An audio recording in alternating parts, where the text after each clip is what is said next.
Hey guys, today I'm going to be talking about how I directed and shot my first ever music video in Hollywood. You know what? Previously, I've never done a music video, and one of my friends reached out to me asking if I wanted to shoot a music video for this music student at USC. I've never done something like this, so I was like, you know what? Let me do it. I want to try something like this. Sounds like a lot of fun. So me and my friend and the music artist met up for the first time, and she was super nice. The music artist, her name is Ingrid, and she's incredibly talented. She has a lot of songs out, so check her out definitely after this video. After we met for the first time, we were throwing a lot of ideas out. I was trying to get a better understanding of what the lyrics meant, what her song was trying to tell a story about. So we were just bouncing ideas back and forth. So after a few months later, I had to work on my other projects, Missing at Sea and DPing the film. I was finally able to shoot this music video, and at this point we had a completely different idea than the first time we met, and we finally settled on something we really liked. And it was basically about this young girl who, after a breakup, she's trying to figure out how she's gonna navigate this world of love, and she finds a song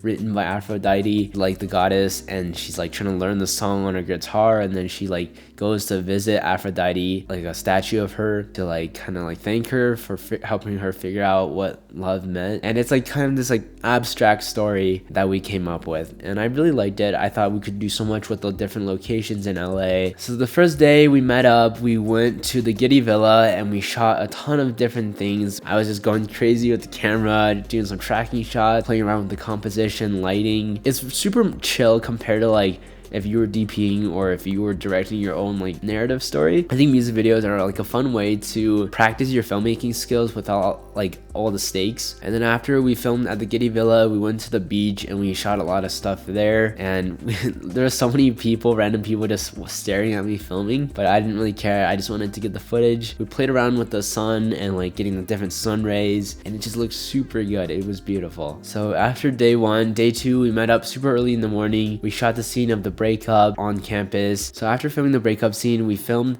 at Frat Row, and we did this nice tracking shot of her playing the guitar walking down the street, and then we went to her apartment and filmed more stuff of her playing in her bedroom and then finding the song. I was able to use all the stuff I learned from DPing the previous project on this one with the lighting and creating depth. And then we headed up to Mulholland Drive and did a lot of stuff at the Overlook. Her playing with the guitar and with the sunlight and everything looked so good. After filming at the Overlook, we went to Griffith Observatory, and we didn't actually go in the Griffith Observatory. We were near it, and we were just getting a lot of shots of overlooking just the beautiful Hollywood hills, and it was just so beautiful. The sunset was gorgeous. I played a lot with camera angles and movements. So afterwards I started editing the music video, and what I like about music videos is there's one audio track and you don't need to figure out all the other sound stuff, which made things a lot easier. So I basically had the tracks and then line it up with all the video files, and then I was trying to build up the story,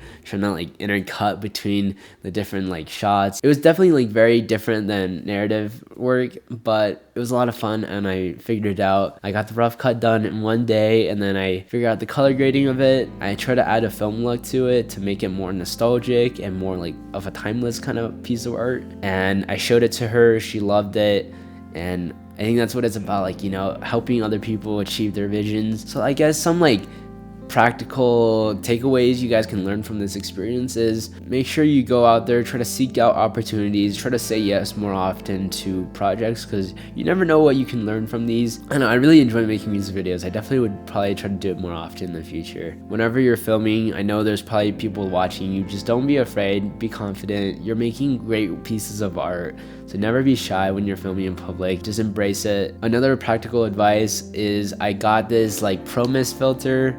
I think it's the black Pro Mist 1/4, and that thing is so nice. It made all the lights so soft, and it created this dreamy film look to it. It just looks so beautiful. And I shot the whole music video on my Sony A7IV. I always use that as a B cam with my Blackmagic, but then I realized this thing is kind of better than my Blackmagic. I think my Blackmagic is kind of old, and also the autofocus was really nice as well because it was just me, a single person crew, and I didn't have anyone to help me pull focus. So using one camera with autofocus is really nice for this project. I think starting out, just definitely work with what you have and don't worry about like all the gear stuff, and also use the locations to your advantage. Like, I'm really big on locations. I think a location can add so much to your stories. Yeah, I mean, these are just some practical advice and tips I learned from making this music video that I hope you guys can learn from, and I hope you're motivated to go out and create more films and music videos. I'll see you guys in the next video. Peace out.